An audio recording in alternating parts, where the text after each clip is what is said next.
Trump, in the 4 years of office, issued about 450 executive actions on immigration. And that was seen as an activist presidency on immigration. Biden has been in office only for 6 months. And I'm here to tell you that in the first 6 months of the Biden administration, 155 immigration actions have been taken. I don't want to do the math here. That would suggest to me that he is going 3 times the rate as Trump, which was considered an immigration presidency on steroids.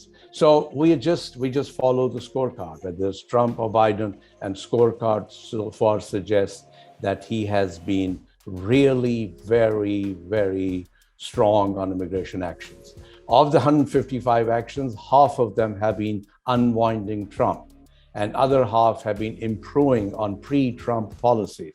So you could say, using Biden's language, half of them have been building back better, that improving things that prior Democratic administrations were not able to do, and I'm glad to do that in question and answer. But let's see what he has done. On the very first day of his administration, when you compare that with other issues of national security and global warming and Iran and nuclear stuff, he issued about 7 executive actions on immigration. On day one, he rescinded all of travel bans that President Trump had put in motion, which brought us sort of bad press in all of the world. He paused border wall construction, which had become a hallmark of Trump presidency. He reversed Trump's policy on not counting unauthorized in the census. He revoked Trump's past directives on interior enforcement. He said that he would expand and preserve DACA.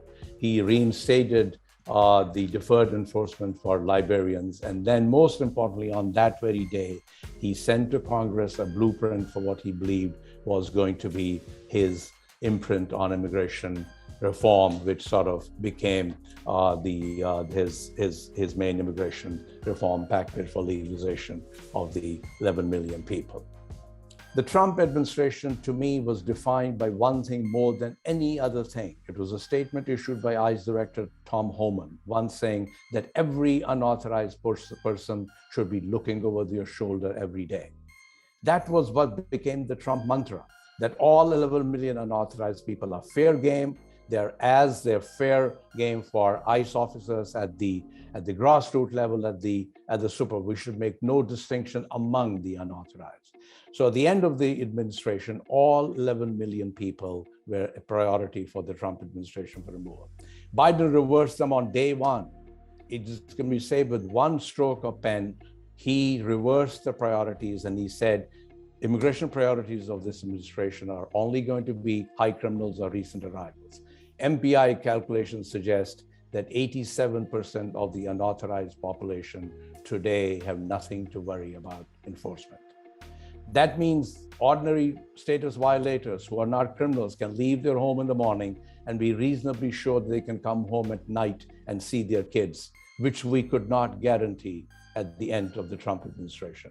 I don't know about the rest of you. To me, that's existential change in the lives of 11 million people.